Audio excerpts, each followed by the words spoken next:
Assalamualaikum warahmatullahi wabarakatuh. Teman-teman, kembali lagi di channel YouTube saya, Khairun Imam.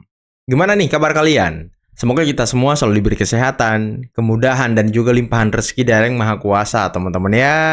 Nah, di video kali ini kita akan melihat sebuah tayangan yang sangat-sangat mengejutkan, di mana akhirnya Egy Sujana muncul di depan publik dan sepertinya sedikit memberikan klarifikasi atas pertemuannya dengan Pak Jokowi di Solo beberapa waktu yang lalu. Utamanya mengenai CBM, cerdas, berani, militan, yang selama ini menjadi gonjang-ganjing di tengah pendukung teroris dan juga pendukung pembenci Pak Jokowi. Karena mereka tidak sudi ketika Egy Sujana yang selama ini dianggap sebagai tokoh pergerakan Islam, ya salah satunya ya melalui TPUA, datang menemui Pak Jokowi, mendoakan Pak Jokowi, memuji Pak Jokowi, dan meminta maaf teman-teman. Waduh.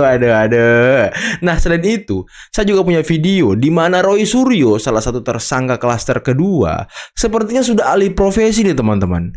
Dia tiba-tiba menjadi seorang pendakwah dan sedikit berceramah dalam kajian subuh. Tapi apakah isinya itu ceramah? Nah, nanti kita dengarkan teman-teman ya, karena pakaiannya sudah sangat menjanjikan gitu. Pakaian muslim banget, pakai peci, pakai sorban. Waduh. Apakah dia sudah bertobat teman-teman? Dan lagi nih, ada tayangan di mana Damai Hari Lubis ternyata pernah mengungkapkan perasaannya atau analisisnya mengenai penelitian Rismon, penelitian Roy Suryo yang bisa saja itu menipu mereka. Waduh. Ini kok orang-orang ini semakin terpecah belah ya, semakin tercerai-berai. Dan ada video juga nih dari Sekjen TPUA yang menjelaskan dan menceritakan mengenai uang dalam koper. Waduh, apa ini? Nah, sebelum kita mulai jangan lupa like, subscribe, dan share. Dan tanpa perlu berlama-lama lagi, mari kita mulai videonya berikut ini. Yang sesat siapa Pak Roy Suryo? Ya, itu adalah Pak Roy Suryo lah. Dulu dia adalah orangnya Pak Jokowi. Dia yang pernah kami gugat tentang mobil SMK. Mobil SMK itu diyakini oleh Roy Suryo. Bahkan dia nyetir tes engine sampai ke Jakarta. Halo, sekarang kok malah musuhin dengan cari-cari masalah. Kalau kami dari dulu udah memang menggugat Pak Jokowi waktu dia presiden masih aktif. Nah, sekarang udah ingkrah, bagi kami clear ya. Tentang ijazah S1, kami tidak bisa pernah menyatakan ijazah itu asli atau palsu, tidak pernah. Kami cuma melihat ijazah itu ada dari fotokopi beredar. Berapa kali saya sampaikan, tolong dong berpikir, gunakanlah akal sehat. Personil kepolisian aktif yang menemani mereka ke rumah Jokowi Dodo. Ini rakyat harus tahu nih ya. Dari pertemuan di Solo gimana, itu, apakah ada penyidik Polda yang ikut dalam pertemuan untuk memastikan menghentikan proses hukum dan salah satunya adalah restoratif justice? Tidak ada, Mbak. Kalau di dalam kesimpulan kami, di dalam notulen yang kami terima ya, ini akan hanya dihadiri oleh 6 orang, ya, Pak Jokowi, Pak Egy, Pak Damai, Mbak Eli Daneti, Damai Darmizal, dan Muhammad Rahmat. Ya, jadi kalau ini saya kan dapat langsung laporannya dari mereka ya. Jadi jelas kalau di sini hanya 6 orang. Bahwa ada info-info, saya juga tahu ada info di berita ada penyidik, tapi di sini saya lihat tidak ada penyidik di dalam yang hadir, nggak ada. Justru yang diperlihatkan kepada penyidik tersebut itulah yang dipermasalahkan. Mau asli apa tidak?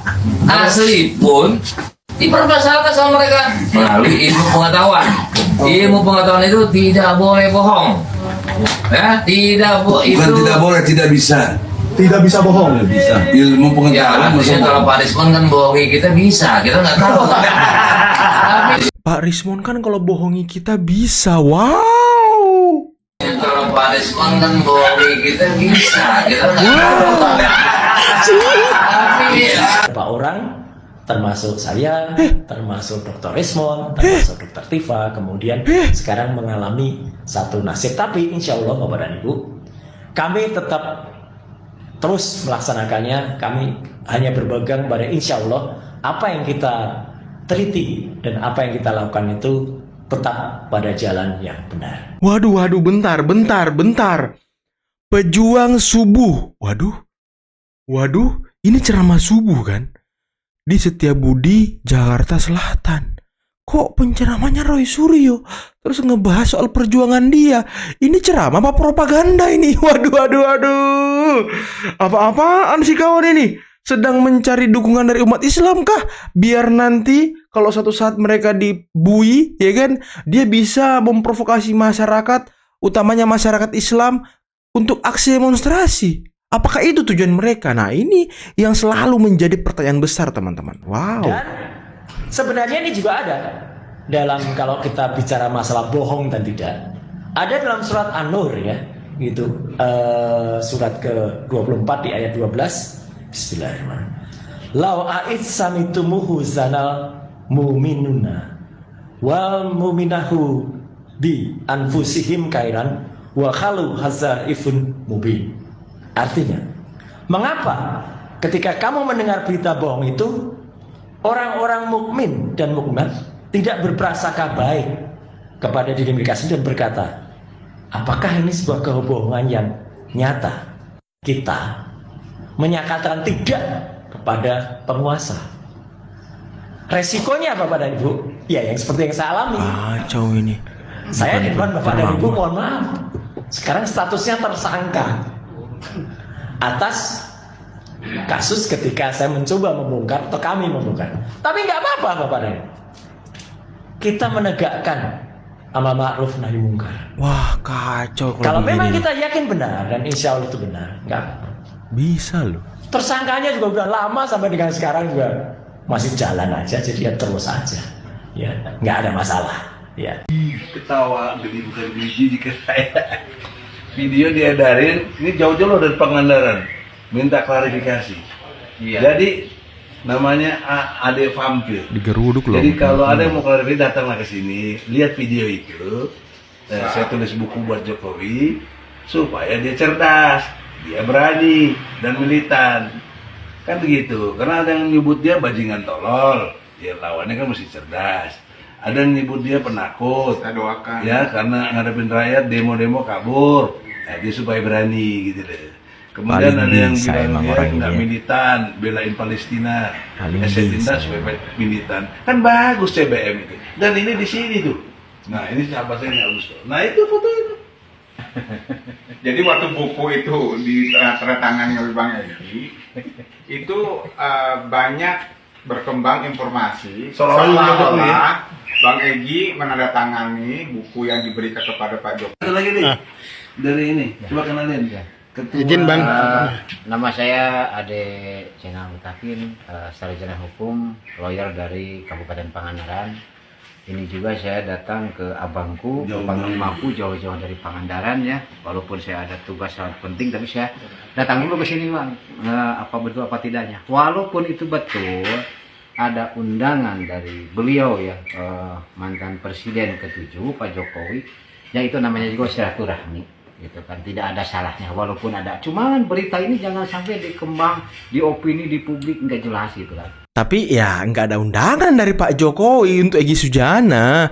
Selama ini sepertinya ya kalau kita lihat ya Pak Jokowi itu tidak pernah ngundang-undang orang ke rumahnya, orang sendiri yang datang. Jadi ya bisa kita simpulkan kalau yang datang dengan inisiatif sendiri itu ya Egy Sujana, Damai Hari Lubis, Eli Danetti, itu ya atas inisiatif mereka bersama dengan Pak Darmizal dan juga Sekjen Rejo. Aduh. Abang saya nggak mungkin, saya percaya yakinnya dari dulu. Untuk minta maaf, bla-bla nggak mungkin gitu. Nggak mungkin. Walaupun mungkin ada minta maaf itu kan kalau udah penyelesaiannya jelas. Kalau misalkan kasus-kasus sekarang seperti dugaan ijazah seperti sekarang ini, ijazah palsu.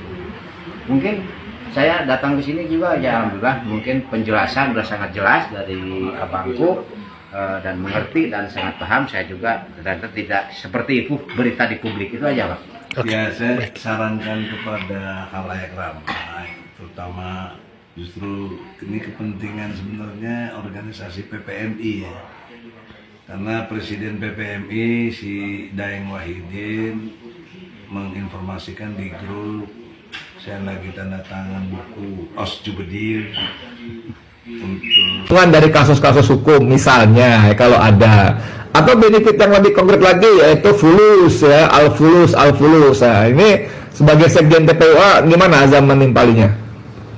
Saya belum tahu ya soal itu. Tapi dari awal juga Bung Edi juga mewawancarai saya dalam 1 bulan yang lalu kalau nggak salah, itu berkembang akan ada uang 1 koper yang akan diserahkan. Yang penting ada kata maaf dan permintaan maaf. Mediasi waktu itu soal mediasi. Iya gitu. November. 1 koper itu bisa saja sampai hampir 60 miliar, bisa saja ya. Kita kan nggak tahu lah ya. Karena kalau US dollar isinya kan bisa besar. Nah ternyata 5-6 hari yang lalu juga Kozinudin menjelaskan bahwa ada sudah bisik-bisik tawaran sampai senilai 100 miliar untuk arah itu.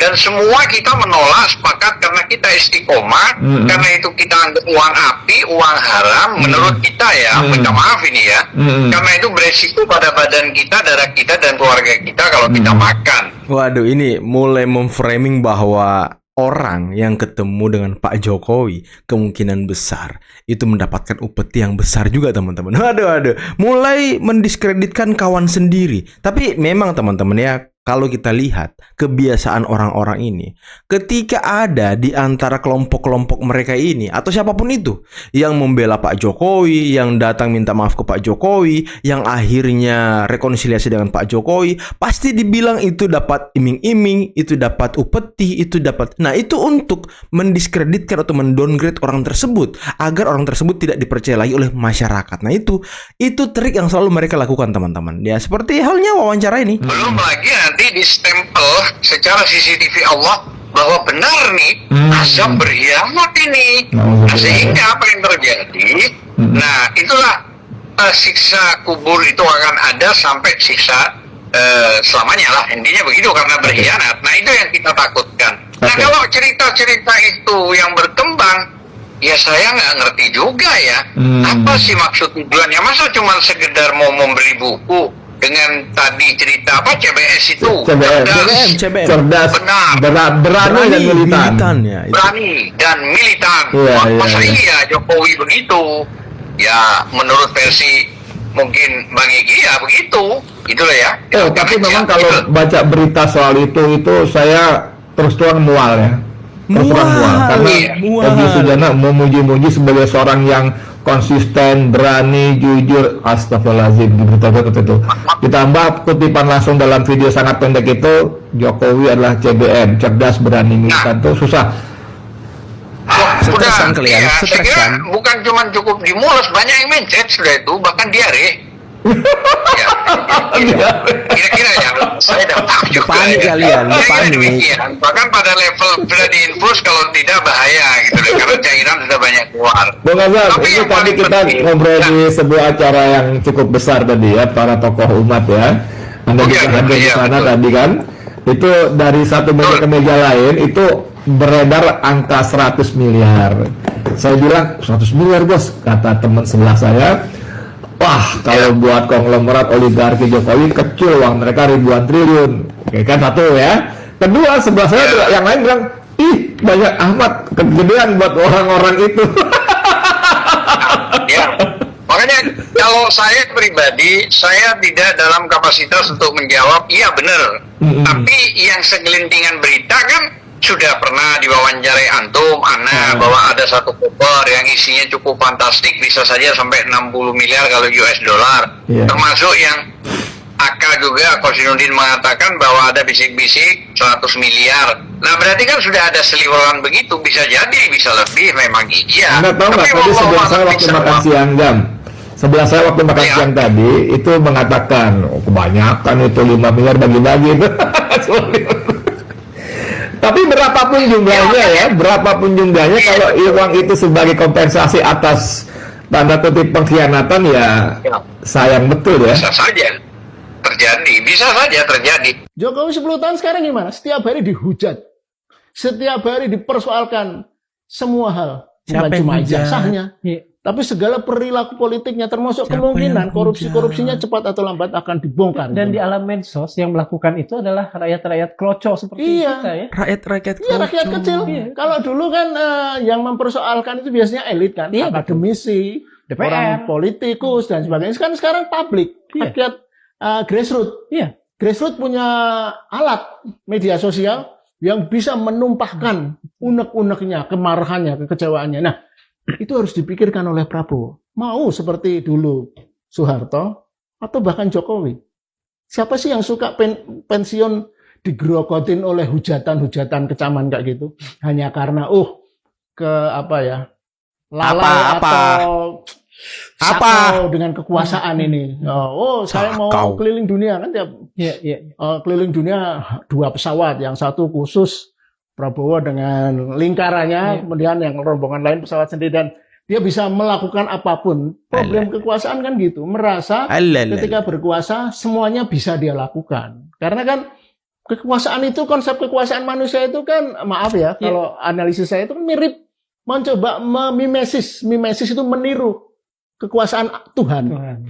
Tuhan bisa playing God lah ya. Ya, playing God. Tuhan bisa menunjuk Macam apapun bener jadi. ya orang-orang ini ngomongnya kan. Nah, kemudian manusia merasa bisa begitu, bisa mengangkat Paiman atau Sylvester dari orang yang nggak jelas, preman, menjadi komisaris, menjadi wakil menteri dan sebagainya. Kan banyak sekarang wakil menteri yang backgroundnya nggak jelas. Kok itu politik sih, playing God, membuat orang kecanduan. Sekali lagi saya utarakan satu fakta ini. Beliau membuat buku yang menceritakan, yang mengulas visi misinya Paradoks Indonesia. Apakah itu tidak kemudian menjadi salah satu penggedor yang mengajak beliau merenungkan ulang dan ulang lagi apa yang kan problemnya dilakukan. gitu. Ketika orang sudah ada di kekuasaan itu lupa semua.